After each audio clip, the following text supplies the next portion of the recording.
In smo spet tam. Spet imamo križ smrti. Sicer je signal, ki kar precej zamuja, ampak kaj nam lahko pove? Jaz ga namreč tokrat ne upoštevam toliko zaradi tega, ker mi gibanje cene pravi drugače. Lep pozdrav, z vami sem Explicit in ravno med delanjem zadnjega videa smo doživeli še en padec. 14. januarja zdaj še križ smrti. Sicer v kratkem mislim, da zdaj bomo imeli nek odboj, vsekakor pa ni to dober znak za naprej. Ne bom vas več zadrževal v uvodu, dajmo si kar pogledati, kaj nam kažejo grafi. Pred sabo imamo Bitcoin dnevni graf. Torej, kaj je križ smrti? Križ smrti dobimo, ko 50-dnevni EMA, to je ta zelena črta, preseka iz odzgoraj navzdol 200-dnevni EMA, kar je pa ta naša rdeča črta. No in zakaj ga tokrat ne upoštevam toliko? Kot prvo ima kar precejšen lag, torej kar precej zamuja. Kot drugo pa smo v gibanju cene Bitcoina začeli delati padajoči klin, oziroma falling wedge. In to je bikovski vzorec. Srečan z mejama tega našega vzorca je že kar precej, tako da ob naslednji lahko tudi že pričakujemo preboj. Bo pa treba zavzeto spremljati, kaj se bo zgodilo po preboju, če bo dovolj močan. Še posebej zanimivi bosta namreč meji 48.000 in pa 51.000. Ne smemo pa pozabiti, pred zgornjim prebojem se lahko še vedno srečamo s spodnjo mejo. Stokastika RSI trenutno kaže momentum navzgor, RSI pa še vedno kaže, da na trgu prevladujejo medvedi. Poglejmo si še, kaj nam kaže Ethereum, to je tudi dnevni graf. Zelo žalostna zgodba, namreč podlegel je padcu Bitcoina in izgubili smo njegovo bikovsko zastavo. Kot vidite, tukaj smo jo prebili navzdol, izgubili smo tudi 21-tedenski EMA, ta modra črta, in na to še 34-tedenski EMA, s katerim se zdaj tudi ponovno borimo. Torej, izgubili smo bikovsko zastavo, tako da jo bom jaz kar zbrisal. Ampak nič zato, ker smo tako v bistvu začeli formirati novi vzorec. Samo malček, da vam ga izrišem.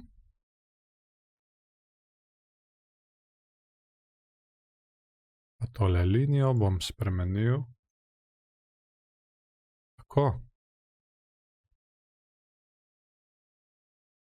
In imamo zdaj v bistvu tudi pri Ethereumu padajoči klin, ki je tudi bullish oziroma bikovski vzorec. Kljub temu, da smo imeli tak padec pri Ethereumu, se mi še vedno zdi bolj bikovski od Bitcoina. Ampak najprej moramo dobiti nazaj 34-tedenski EMA in odločno prebiti tole mejo.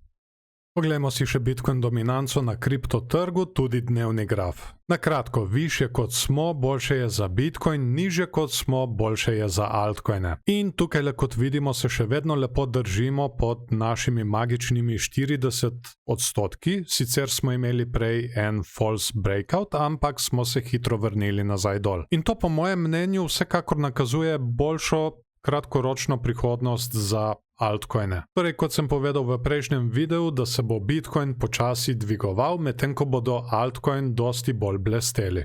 Naj vas še spomnim, da je tretji tutorial že na voljo, ampak trenutno le na Patreonu. V njem je zbrano vse, kar se tiče osnov risanja in je posledično tudi kar precej dolg. Skoraj da 1 uro. Naj se na tem mestu zahvalim še vsem patronom, ki podpirajo ta kanal. Če morda želite postati eden izmed njih, je link spodaj v opisu in pripetem komentarju. V zameno za podporo pa boste pogosteje obveščeni o dogajanju na kriptotrgu in tudi posebne videe, kot so na primer tutoriali, si boste lahko ogledali 2 tedna pred ostalimi na YouTube. Hvala vam, da ste si video ogledali do konca, dajte mu všeček, če vam je bil všeč, ali pa ne všeček, če vam ni bil. Če poznate koga, ki bi mu te informacije prišle prav, bom vesel, če boste ta video delili z njimi. Kako se vam je kaj zdela današnja analiza? Se strinjate z njo, se ne strinjate? Ste morda kaj dodatno opazili ali sem jaz morda kaj spregledal. Kar napišite mi spole pod komentarje in z veseljem bom podebatiral z vami. V naslednjih videih pa upam, da bomo lahko nadaljevali z našo analizo altcoinov. Vsekakor se jih ne bo splačalo zamuditi, zato je najboljše, da se naročite na kanal in nastavite obveščanje, da vas bo YouTube o novem videu takoj obvestil. In tako vam želim še lep dan, imejte se fajn in se vidimo v naslednjem videu.